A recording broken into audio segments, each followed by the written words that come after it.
किसान का बेटा। एक बूढ़ा किसान जिसके हाथ मेहनत से कांपने लगे थे, सहन में बैठा आसमान को देख रहा था।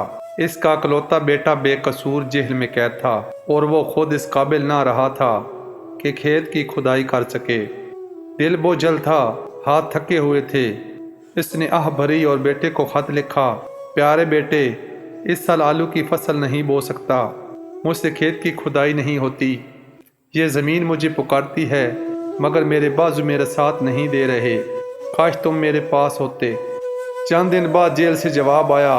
बाप ने कांपते हाथों से खत खोला, प्यारे अब्बा जान, बराए करम खेत मत खोदना, मैंने इसी खेत में असला छुपा रखा है।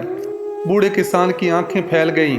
अगले ही दिन क्या था, पुलिस की गाड़ी आई, सिपाही उतरे, पूरा खेत उलट पुलट कर दिया। एक एक इंच खोद डाला, पसीना बहाया, मट्टी उड़ाई, मगर असला कुछ भी ना मिला।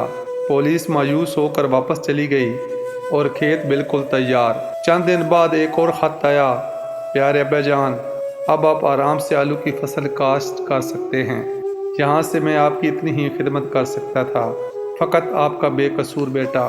बूढ़ा किसान मुस्कुराया, मट्टी को देखा, आसमान की तरफ नजरें उठाईं और धीरे से बोला, बेटा तू वाकई मेरे साथ है।